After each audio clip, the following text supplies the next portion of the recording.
दृष्टि से देखें, मृदा की दृष्टि से देखें, तो फिर भी हम अगर गेहूं चावल लगातार यही क्रॉप उगाते रहेंगे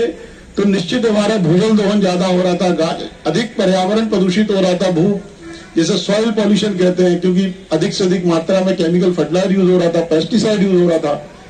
इन सब चीजों को सोच के संस्कृति के तहत जो मोटे अनाज की खेती है उनको बढ़ावा दिया जाए, तो ये सब चीजें आप उस ओर ध्यान दे रहे हैं। मार्केट में आपने देखा होगा मल्टीग्रेन राइस, हम कुछ और मल्टी चीजें कर दे, उसमें बहुत सारे कई ग्रेन से उसका आटा मिक्स होता है। अब तो घोषित किया गया और निश्चित रूप से आने वाले दिनों में इस वर्ष तो कम से कम पोषक अनाज को बढ़ावा देने के लिए सरकार और सभी प्रशासन प्रयास करते रहेंगे। मुख्यतः पोषक अनाज में आपको बता दूं, जैसे हमारे जिले की जहां तक बात है तो मुख्यतः उसमें ज्वार बाजरा दोनों मिलेट्स में आते हैं।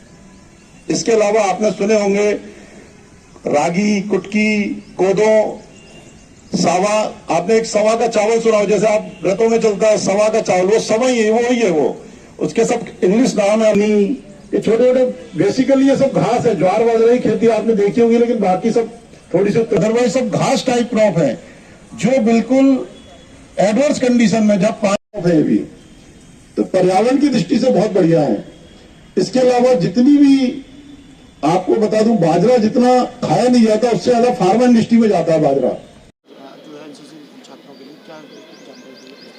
देखिए, आज एनसीसी बटालियन का बरेली कॉलेज में कार्यक्रम था, तो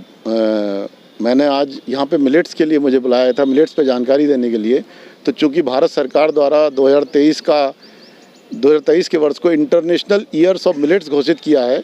इस वजह से मैंने मिलेट्स को बढ़ावा देने के लिए, मिलेट्स का क्या उपयोग है, मिलेट्स का क्यों हमारे लिए महत्वपूर्ण है, उसकी कौन कौन सी फसलें मिलेट्स में आती हैं और बरेली ज़िले में क्या क्या प्रयास किए जा सकते हैं और क्या क्या प्रयास किए जा रहे हैं, आने वाले दिनों में क्या क्या प्रयास किए जाएंगे, इस सब की जानकारी मैंने एनसीसी कैडेट्स को दी, जो मुझे लगता है बहुत ही उपयोगी होगी। और आने वाले दिनों में बरेली ज़िले या सभी स्तर पर जो भी भारत सरकार के प्रयास हैं उनको आने वाले दिनों में प्रगति हम कर पाएंगे मिलेट्स के बारे में। किस चीज़ में है, चावल है, गेहूं, किस चीज़ में आपको? नहीं, इसमें मेनली देखिए जो मुख्यतः क्रॉप है ज्वार बाजरा, कोदो, कुटकी, सावा, इस तरह की ये सभी क्रॉप्स मिलेट्स में आती हैं, जिसे हम पहले मोटा अनाज कहते थे, लेकिन अब वो हमने पोषक अनाज भी कह सकते हैं कि वो पोषक तत्वों से भरपूर अनाज होते हैं। इनमें मैग्नीशियम, जिंक